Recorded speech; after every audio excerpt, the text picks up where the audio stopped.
Hey people, this video is an interview with Doug Cook. For those of you who don't know who Doug Cook is, he is the producer and director for Control Denied's music video to the track Breaking the Broken. Hey people, James here, Death in HD, and I am joined by Doug Cook. Say hi, Doug. Hello. Now, Doug, would you give us a brief explanation as to why you are important to Control Denied fans right now? I have no idea. me neither. Let's just end it now. Yeah, we're done. Get off my. See ya guys. But no, you're doing a video, aren't you, Doug? I guess you figured directing it, producing it. You're the man in every way, I guess. Well, yeah, I think that I shot the music video for Breaking the Broken off Control Denied's Fragile Art of Existence album in February. We filmed it in February here in Calgary, Canada, which was very cold at that time. And the video has been in post-production ever since March. So we shot basically over about 4 days filming. And then when we hit March, we started editing it and doing some special effects and stuff like that. And I've released a couple of photos to Eric, who I think he shared that on his Facebook page, and it kind of started some people talking and getting excited about it.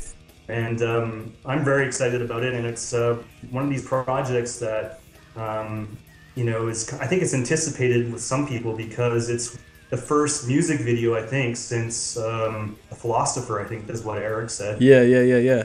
Which was like 93. Yeah, it's been a while, and it's kind of, it's exciting, but there's some pressure there.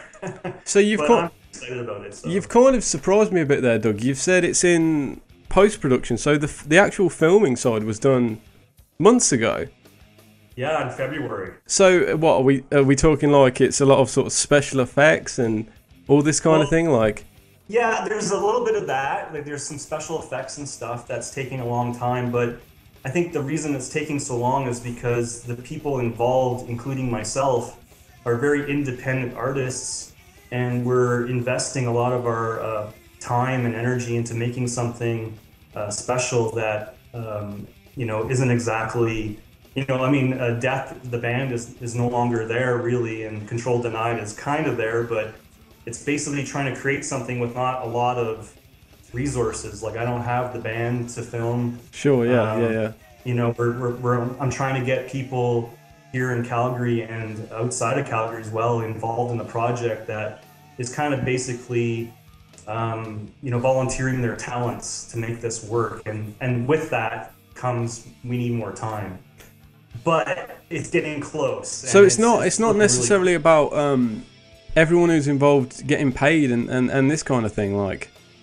That's right. I mean, I could be the kind of guy that's like, it's a big studio production and trying to get all that kind of, I figure you've done that kind of thing though before. Yeah, I just kind of like the idea of, I'm just being honest. It's an independent, heartfelt, ambitious project, and it's taken a little longer than we wanted. But every time we work on it, it's coming from a place where it's a bunch of fans kind of just wanting to make something really cool, and I really want to, keep Control Denied and Death in the foreground and kind of keep it up there. And with that is an investment in being part of that kind of family, being part of that fan base, and adding something and keeping it out there. Which, the whole crew that worked on the video in February were they're musicians that play heavy metal. Oh, and yeah.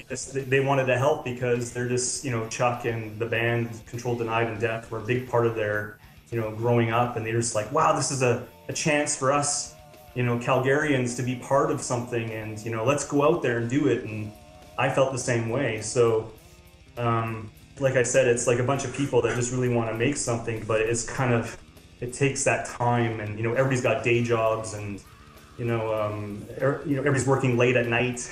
Well, you kind of said it yourself a minute ago. You didn't have the band, but right. But that's not necessarily a problem, because from the get-go, from the outset, everybody's known that it's going to be, you know, Breaking the Broken is going to be it was always meant to be a conceptual video, so there never was going to be. I mean, maybe you can tell me, like, was there ever even a? I imagine not, but was there ever even a consideration for a band member or two? Because, you know, they're all there apart from Chuck, obviously. So, was that ever even a consideration? Yeah, I think it was at one point. I mean, it was probably more from me in my mind. I think, you know, when I met with Eric, we sat down and he told me what he was wanting to do, and I was getting really excited. And for me, from being a filmmaker, you know, one of the first things that comes into your mind is, you know, visuals. You know, you're talking about the song. You know, you're trying as you're talking to somebody. For me, you start thinking, okay, what am I going to film? How am I going to tell this story? And I do think that at one point I was like, well, maybe I should get in touch with some of the existing band members. How can I get them, you know, how can I have some sort of performance? And sure, then after, sure, yeah. You know, maybe, you know, after 5 minutes of talking to Eric and kind of like trying to actually see how that would come together, then I realized that's not the way to go. It would be almost too hard, too much work to try and. Well, you know, the problem you've got is like, say you can get the band members, and, you know, it's 10 years on, so they're all a bit older, looking a bit different. You're always going to have that thing of like, right, so the band's there apart from Chuck, and it was never going to work with that, was it? That idea was just never going to come across. I mean, yeah, and also, like, after I came to that realization, I was happy that I kind of came into that. I figured that out because I was like, you know, this video. With what we want to try and say in the video after we came up with the concept and stuff, I was like, it'd be good not to be able to cut to a band shot. I mean, that's what a lot of music videos do, right? You run into a snag into the video and you're like, you know what, let's cut to a close-up of the drummer. Let's cut to whatever, right. The lead singer. And I mean, they always look good. You shoot good band performances, but it's always kind of like a safety thing. Like for me anyways, you kind of like, well, I can cut to someone playing the drums or the guitar if this shot isn't quite right. But I didn't have that luxury at this point, and I was like, this is kind of cool. It's kind of a challenge to say, okay, we're gonna make a video with no band members playing the song, and it's gonna be hard, but it's gonna open your imagination to new things, and it's gonna challenge us, and it certainly has been a challenge. Well, plenty of fans, including myself, can only imagine that the conceptual way is the only way that you could ever have done it. I mean, for a lot of people, the music suits that kind of thing. Like, it suits, like, you know, arguably a band performance on its own is a bit boring anyway. So it's been done and done. Well, this is it, and you know, people love. If there's one thing people love, it's the ideas that the music and the lyrics spawn within them. So surely the conceptual route was the only way you were ever gonna go anyway. Because, you know, people always talk about how the music makes them feel, how the lyrics make them feel, and I figured there's something in what Chuck said, in what Chuck wrote, that the fans really dig. Because you don't always hear people saying, like, the lyrics really moved me and meant a lot, and especially not in death metal, when a fair bit of it is to do with, you know, gore and these sort of things. It's not always about like a meaningful sort of topic. Right. But, you know, you're absolutely right. I think a conceptual video is what drives me as an artist anyway. So, I mean, if Eric sat down with me and said, look, I want you to film the 4 guys singing, I would be like, oh, okay. You know, so I mean, I was kind of happy that I was forced into having a complete, full conceptual video that I had a lot of freedom to work with. And it just made it even more exciting knowing that, you know, some of the history of Control Denied and death and stuff. So I was on board in a second. Like, I was like, let's do this, you know. And like I said earlier, it might have been, you know, it's a very ambitious project, but it might have been too ambitious because sure. There's a lot of responsibility. We're still working on it, you know.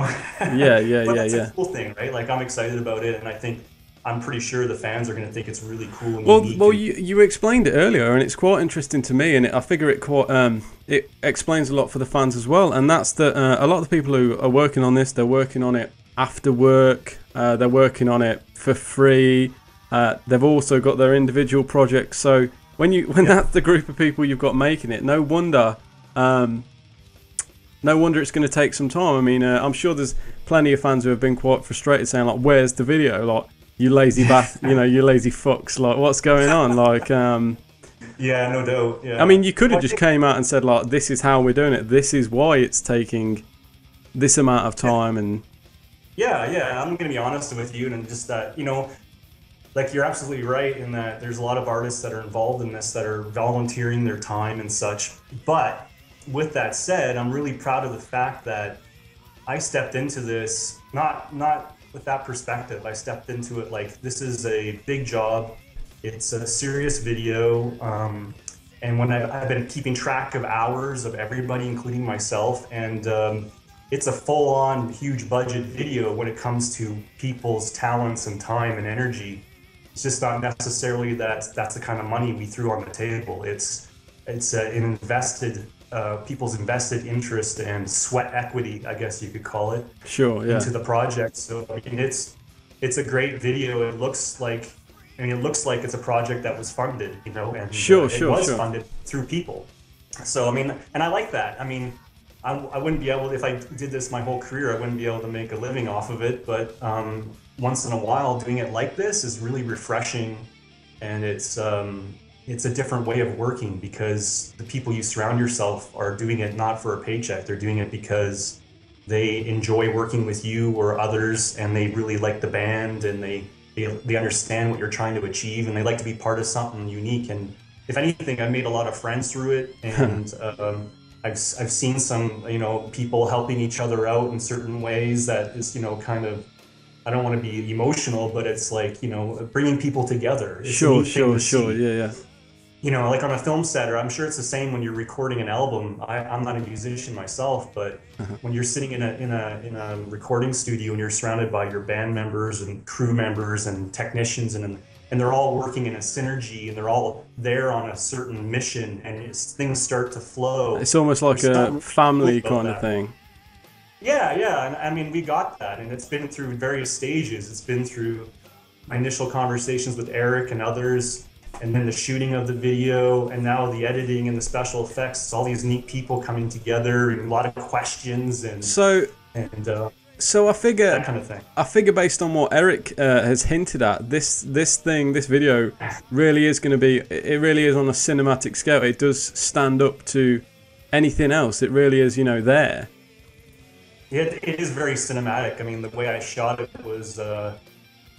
It's tough. It's got a few different looks. It's got a very, there's some parts of it that are very kind of clean and crisp and kind of Hollywoodish, very smooth and cinematic that way. Yeah. And then there's other parts that are like, it looks like an old movie camera out in World War II, hand cranked, film scratches and grains and bumpy handheld. And I mean, that was the cool thing about it, is I was free to kind of experiment and have fun with it. And Eric was really free, like, just go do what you do. And I was like, awesome. So, I mean, it is cinematic in that the picture quality is in high definition. We shot it on DSLR cameras, which is the newest, latest, greatest way of doing independent film.